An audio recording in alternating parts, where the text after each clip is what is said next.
लाडो के इंतजार में पथरा गई बाबुल की आंखें। भाई की भी सुनी रह जाएगी कलाई। एक और सरकार बेटी बचाओ बेटी पढ़ाओ का नारा देती है। बेटी कदम से कदम मिलाकर चले, इसको लेकर कई योजनाएं भी धरातल पर लाई गई है। लेकिन धनबाद की सिंदरी विधानसभा के सिंदूरपुर पंचायत स्थित चाल धोबा के 28 वर्षीय आदिवासी युवती मीनावती ने कौशल विकास योजना से प्रशिक्षण लेकर एजेंसी के द्वारा काम करने के लिए दिल्ली गुड़गांव गई थी और वहां से गायब हो गई। देखिए आदिवासी युवती की गायब होने की पूरी कहानी हमारे इस खास रिपोर्ट में।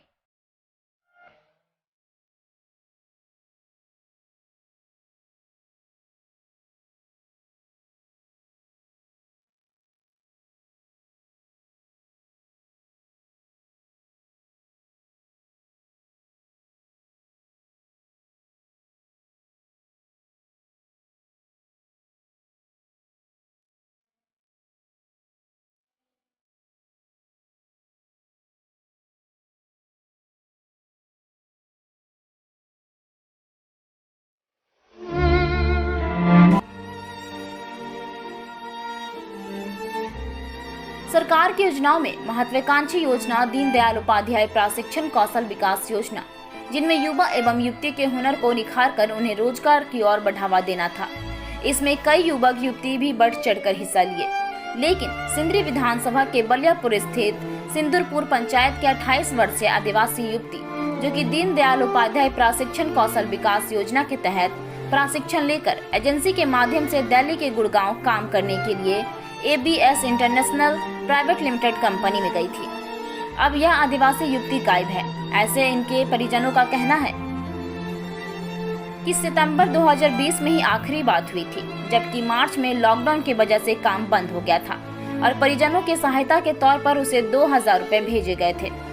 जिस मोबाइल नंबर से युवती से बात होती थी वह नंबर बिहार के किसी युवक का था, जो कि अब वह अपने गाँव बिहार आ चुका है। ऐसे में परिजनों को अब भय सताने लगा है कि 28 वर्षीय मीनावती की तलाश के लिए बलियापुर थाना में लिखित शिकायत भी की गई है और सरकार से उनकी बेटी को ससमान घर पहुंचाने की मांग कर रही है। 2018 में दीनदयाल उपाध्याय के माध्यम से प्रशिक्षण ली है कि हम दिल्ली जा रहे हैं काम करने के लिए। उसके बाद तो आपका मार्च में लॉकडाउन लग गया। लॉकडाउन के बाद उसका 1 महीना काम बंद हो गई। काम बंद होने के बावजूद वही नंबर से 2000 लड़का वाला मोबाइल से 3070 लास्ट में है, वही वाला से बोली कि काम बंद हो गई है, पैसा नहीं है। पैसा भी हम 2000 मार्च में भेज दिए। सितंबर महीना में लास्ट फोन की, वही लड़का का नंबर से 34 लास्ट में 3470 है, लड़का के नंबर से ही किए फोन किए। तो लड़का बोले कि हम तो घर आ गए हैं, बिहार का रहने वाले हैं, घर आ गए हैं। तो बातचीत बंद है। अभी तक क्या किए हैं? आगे कुछ आप लोग बंद है? हाँ, तब से बातचीत बंद है। अभी तक क्या किए हैं? आगे कुछ आप लोग अभी हम किए हैं ये थाना प्रभारी को आवेदन दिए हैं। हाँ, सरकार से मांग करते हैं कि मेरा बेटी को लाके पहुंचा दे। मीनावती जिस गांव में रहती है वह गांव पूरी तरह व आदिवासी बहुल गांव का है। ऐसे समाज से निकलकर जमाना से कदम मिलाकर चलने के लिए प्रेरित होकर काम करने के लिए बाहर कदम रखना अपने आप में एक सराहनीय है। लेकिन यह जालिम जमाने ने आदिवासी युवती मीनावती को ही गायब कर दिया है। घर में एक बूढ़ी माँ है जो अपने लाडो के इंतजार में बीमार पड़ी हुई है। पिता पेशे से किसान है, जिनकी आंखें अपनी लाडो के इंतजार में पतरा सी गई है। 2 भाई की इकलौती बहन थी मीनावती, अब भी गायब है। ऐसे में भाई बहन का पवित्र त्योहार रक्षाबंधन सामने है। अब भाई की आंखें भी नम है। एक ही बहन थी, वह भी गायब है।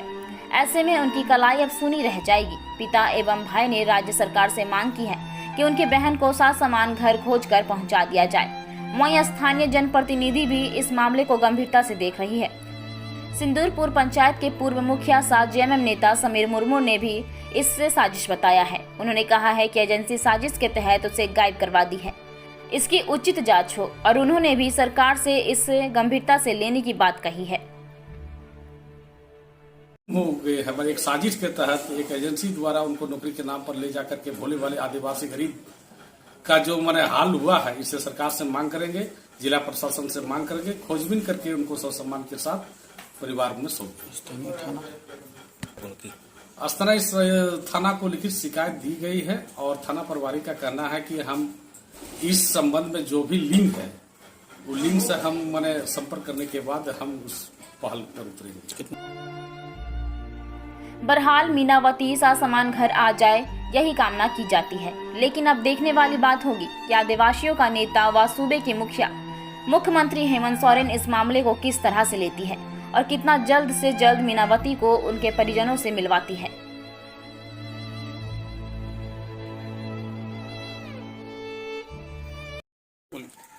मेरी बहन मीनावती कुमारी मुर्मू जो गुड़गांव में काम करती थी और मेरी बहन दो ही बहन थी, एक बड़ी बहन ने एक्सपायर कर दी है और दिसंबर से कुछ बात नहीं हो रहा है।